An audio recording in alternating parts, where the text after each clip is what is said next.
na Zanzibar pamoja. There's yourself people are looking at you there. I'm John Munigo, Nigeria. We are going to Zanzibar. So John, how do you feel, John, right now you are on the way to Zanzibar? I feel excited, I feel adventurous, and also feel so grateful to be here and to also be part of what brings development in the lives of people. So as you are on the way to Zanzibar and the picture you had before about Tanzania, what comes into your mind once you think of the journey now? Well, I just feel so great and excited. It's good to meet these good people of Tanzania. Also glad to see some Zanzibars. Okay, thank you. Okay, kama ulivyomsikia anasema anahisi raha sana kuweza kufika hapa Tanzania na anajihisi faraja kuweza kuelekea sasa Zanzibar. Anawapenda wote. Okay, fine.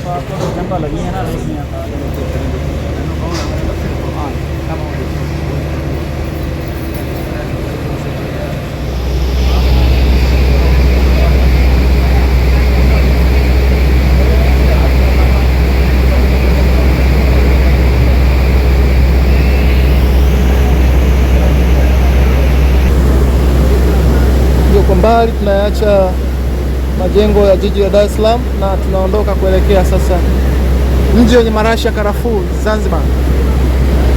Na usawa huu unaweza kaliona kanisa la Roman.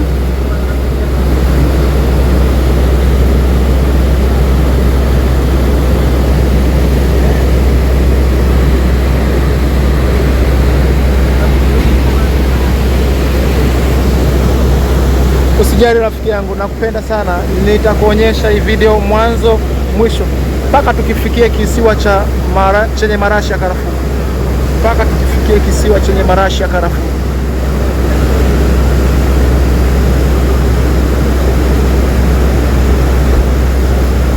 Kadri safari yetu tunavyozidi kwenda, kuna wakati majengo yakiacha kuonekana vizuri, nataka nikusimulie story mbalimbali kuhusiana na Zanzibar na maeneo baadhi yaliyomo ndani ya bahari hii ya Hindi. Kama kawaida ni wako David Wimbi Adventures. Kazi yangu ni kufikisha mahali ambapo miguu yangu inafika, na kazi yako ni kuonyesha tu upendo kwa kusubscribe, comment, kulike na kushare na kuweza kuniambia unaangalia kutokea wapi. Nakupenda sana. Tuendelee.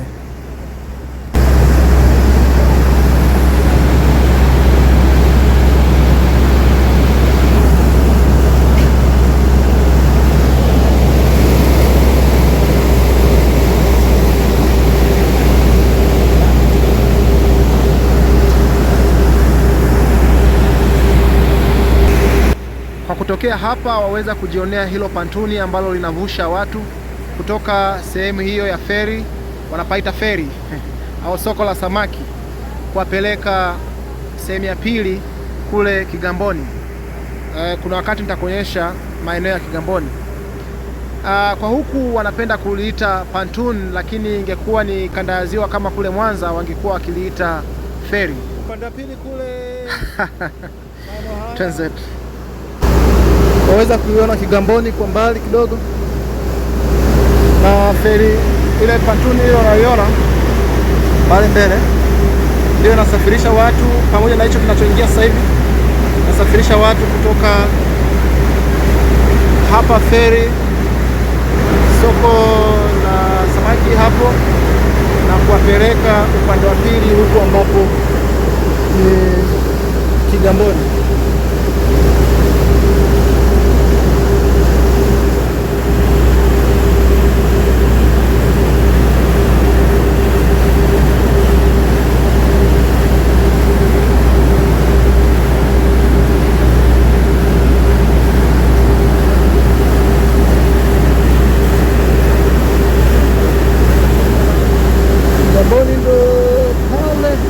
Feri zote ambazo zinatoka upande huu kama hiyo unayoiona inakuja, zinakuja moja kwa moja mpaka eneo hili ambapo unaona kuna feri nyingine hiyo ambayo imeandikwa Sea Taxi. zimepaki ndio zinaenda pale.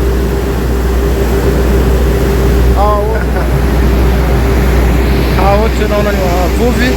Kila siku asubuhi eneo hili la feri hujaa wavuvi kutoka maeneo mbalimbali mwa bahari wakiwa wameleta samaki na dagaa kwa ajili ya kuuza. Kikawaida wanaenda usiku kuvua samaki na dagaa na wanarudi asubuhi kama hivi.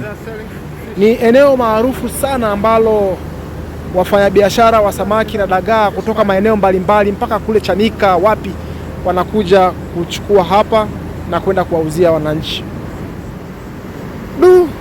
Kwa sasa naona propellers za boti zimechanganya kabisa, zinakata maji bila mchezo. Zanzibar, oh Zanzibar, beautiful island is inside of Africa. Wimbo huu ulikuwa maarufu sana, uliimbwa na Sifo Mabuse. Utafute, ni mzuri, ulitamba sana miaka ile.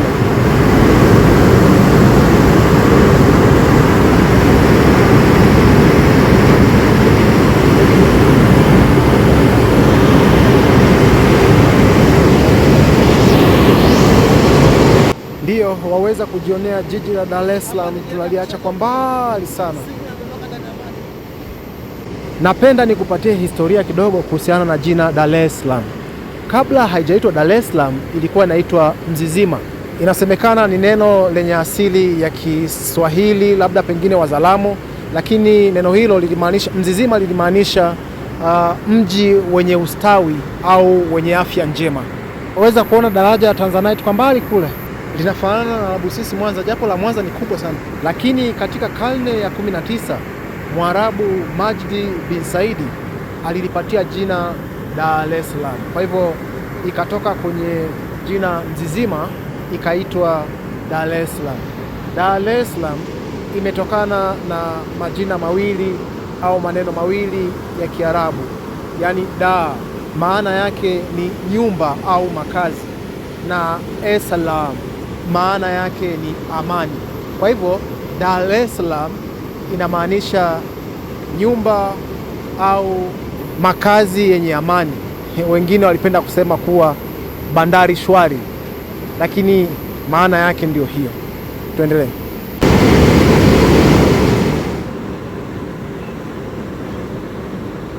Dar es Salaam hiyo kwa mbali tunaivuta, lakini ndio tunaiacha hivyo. Kwa kuwa tumeshaangazia maana ya jina Dar es Salaam, nini maana ya jina Zanzibar sasa? Ndio, Zanzibar imetokana na neno au jina la Kiarabu cha kale au Kiajemi linaloitwa Zanzibar, ambalo linagawanywa katika maneno makuu mawili, yani Zanjir na Bar. Zanjir inamaanisha watu weusi wanaopatikana maeneo ya Afrika ya Mashariki, na Bar inamaanisha pwani. Kwa hivyo jina Zanzibar au Zanzibar linamaanisha nchi ya watu weusi au pwani ya Waafrika weusi. Hapa sasa waweza kujionea daraja la Tanzanite vizuri sana.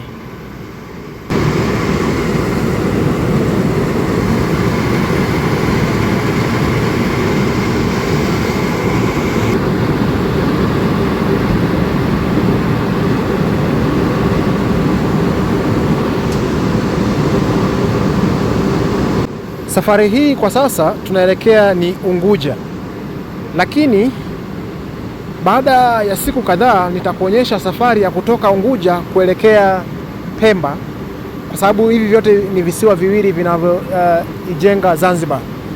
Ila kuna kitu ambacho unatakiwa kifahamu kuwa unapotoka Unguja kwenda Pemba kwa boti, kuna sehemu inaitwa Nungwi. Mawimbi ni makali sana. Ile sehemu kuna mkondo wa bahari unapita pale, kwa hivyo mawimbi ni makali sana, na ile ndio sehemu ambayo MV Spice ilizama mazingira yale. Kwa hivyo ni sehemu hatarishi sana. Wakati mwingine watu wanaona ni bora akate nauli ya basi kutoka Dar es Salaam kwenda Tanga, alafu atoke Tanga ndio aingie Pemba ili aweze kuepukana na ghadhabu ambayo inapatikana pale Nungwi. Nungwi ni shikamoo, achana nayo hiyo sehemu kwa kweli. Ndiyo, ni wako David Wimbi Adventures hapa. Kazi yangu ni kukufikisha mahali ambapo miguu yangu inafika, na kazi yako ni kunionyesha tu upendo kwa kusubscribe, kucomment, kulike na kushare, kwa sababu unanipatia nguvu ya kuendelea kuandaa video zingine katika kila mahali ambapo mguu wangu utakuwa. Waweza kuniandikia kwenye comment section hapo kuna sehemu ya mapendekezo au maoni kuwa ni nini umejifunza au umekumbuka nini ukitizama video hii. Asante sana. Tuendelee. Naomba nigusie kidogo kuhusiana na historia ya utumwa na Zanzibari, kwa sababu kuna baadhi ya taarifa huwa inachanganya kidogo hapa kuhusu Zanzibari, Bagamoyo na watumwa. Cha kukumbuka ni kwamba waweza kujionea safu za Bagamoyo kwa mbali kule, na ndiyo maana ninakwenda kuzungumza kuhusiana na cha kukumbuka Bagamoyo. Ni kwamba katika pwani ya Afrika Mashariki soko la watumwa lilikuwa Zanzibari na halikuwa Bagamoyo kule ambapo panaitwa sasa hivi Bagamoyo. Bagamoyo kilikuwepo kituo au bandari ambayo ilikuwa ndiyo bandari ya mwisho kutoka maeneo ya bara, ambapo watumwa walifika na kuwekwa pale kwa ajili ya kujiandaa na safari ya kwenda sokoni, ambapo sokoni hapo ndipo Zanzibari penyewe. Watu walipokuwa wakitolewa, wale watumwa walipokuwa wakitolewa maeneo ya bara huko Kigoma, Tabora, Shinyanga na maeneo mengine mengi, walifikishwa moja kwa moja mpaka Bagamoyo, na pale walipaita bwaga moyo, ikimaanisha kwamba tua moyo wako. Inamaanisha ukishafika pale moyo wako ndio umetua, hautarudi tena nyuma huko ulikotolewa, yani nyumbani kwenu. Na pale Zanzibari penyewe ni maeneo ya Stone Town. Wakati ule walikuwa wanapaita Mkunazi kwa sababu kulikuwa na mti mkubwa wa mkunazi. Mpaka leo hii ako kajina ka Mkunazi kapo pale, ni maeneo ya Stone Town, ambapo sasa hivi wamejenga kanisa la Anglikana, japo limejengwa la muda mrefu, lile limejengwa na Mwingereza miaka ile. Na katika hilo kanisa ndipo ambapo walipomuaga Dr. David Livingstone baada ya kuwa ametolewa maeneo ya huko Zambia, huko akapitishwa huko Tabora, wakaja moja kwa moja mpaka maeneo ya Bagamoyo. Pale Bagamoyo kuna sehemu ambapo lipo kanisa ambalo walimfikisha Dr. David Livingstone, akalazwa pale, mwili wake ulilazwa pale. Baadaye ndo akauleta Zanzibari sasa kwenye hili kanisa la Anglikana, na ukifika hapo wataweza kuonyesha sehemu alipoagiwa na msalaba uliotengenezwa na ule mti ambao walikuwa wamezika viungo vyake pale, kwa sababu Dr. David Livingstone baada ya kuwa amefariki, kabla hajafariki alisema kwamba anafariki lakini moyo na mapenzi yake yapo Afrika. Kwa hivyo Dr. David Livingstone alivyofariki, walimpasua wakatoa utumbo, moyo na vitu vingine vya ndani ya tumbo, wakawa wamevizika chini ya ule mti maeneo yale. Basi wakawa wamemaanisha kuwa moyo wake upo Afrika, na mwili wake waliujaza chumvi, wakaubeba kwa siku nyingi, siku kadhaa, kama miezi kadhaa, hapo nimesahau kidogo, lakini walimpeleka moja kwa moja kwa miguu mpaka maeneo ya Bagamoyo, na baadaye walitoka Bagamoyo na kumfikisha Zanzibari, wakamuaga kwenye hilo kanisa la Anglikana. Ukifika pale Mkunazi utakuta hilo kanisa, na ule mti ambao chini yake walichimbia vitu vyake vya ndani waliuchonga na kuweza kufikisha kutengeneza kama msalaba, na ule msalaba mpaka sasa hivi upo ndani ya kanisa hilo. Na utumwa kwa Zanzibari ulianza kwenye karne ya 18 mpaka 19. Kwa hivyo asilimia kubwa ya watu wa Zanzibari ndio wale wale wa bara, japo maneno ni mengi sana. Mimi sio mwanasiasa. Kwa msingi huo, baadhi ya watumwa waliweza kupelekwa maeneo mbalimbali duniani. Wengine walipelekwa Mashariki ya Kati huko, wengine walipelekwa Uarabuni, wengine walipelekwa maeneo ya India. Lakini nina swali hapa. Je, kama watumwa waliweza kupelekwa Marekani mpaka leo hii tunapata kule Black Americans, na kule sasa hivi tunakuta vizazi vingi sana vya watu weusi. Je, kwa nini mazingira ya Uarabuni kule ambapo walipelekwa na maeneo ya India hakuna blacks wengi kama walivyo kule Marekani? Sitaki kuwa mwanasheria wa kujitegemea kwa sababu sina wakili. Naomba unipatie jibu hapo kwenye sehemu ya maoni, ni kwa sababu gani? Lakini kingine cha kukumbuka ni kuwa baadhi ya watumwa walibaki katika ardhi ya Zanzibar kwa ajili ya kufanya kilimo cha karafuu. Tuendelee. Safari yetu tunaanza kufikia tamati kwa sababu pwani ya Zanzibar ndo kama unavyoiona hiyo pwani ya Stone Town Zanzibari. Waswahili husema hakuna marefu yasiyokuwa na ncha. Kwa hivyo safari yetu inaelekea tamati sasa. Lakini cha kukumbuka, katika karne ya 19 nchi nyingi za Ulaya hususa Uingereza zilianza kupinga biashara ya utumwa. Na katika kupinga biashara ya utumwa waliweza kusaini mikataba mbalimbali. Na ukikumbuka mwaka 1873 Sultan Balgash aliweza kusaini mkataba na Waingereza kwa ajili ya kukomesha kabisa biashara ya utumwa katika eneo la Zanzibar na pwani ya Afrika Mashariki.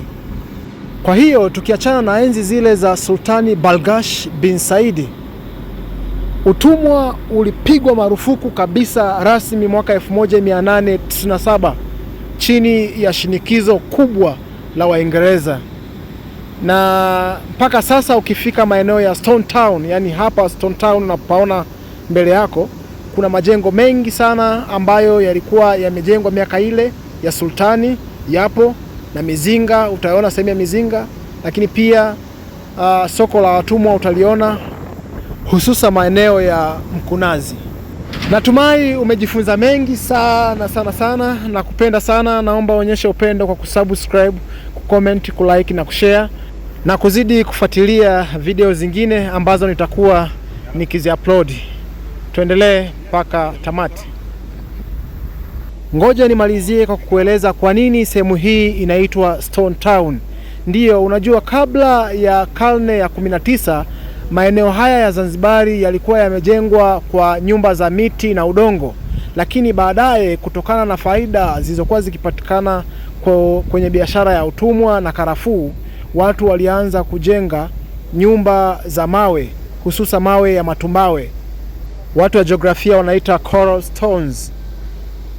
Kwa hivyo eneo hili liliweza kuenea majengo ya mawe ya matumbawe na likawa la kipekee kulinganisha na maeneo mengine au vijiji vingine. Hivyo wakaamua kuliita eneo hili kuwa Stone Town kwa sababu hiyo ya kuwa na nyumba nyingi zilizojengwa kwa mawe ya matumbawe. Waweza kujionea eneo la Forodhani kwa mbali pale mbele, na nyakati za jioni vijana hupenda kucheza mchezo wa kujitupa baharini kwa ajili ya kuwafurahisha wageni na kadhalika. Mchezo huo wanapenda kuuita makachu. Matumbawe sio jiwe kama mawe ya Mwanza, bali ni aina ya wadudu ambao wanarundikana sana, na wakisharundikana wakifa wanakuwa kama vile chokaa, yani calcium carbonate. Mwisho wa siku wanakuwa ni kama mawe, wanatumika kwa ajili ya kujengea. Na huu ndio mwisho. Kwa heri.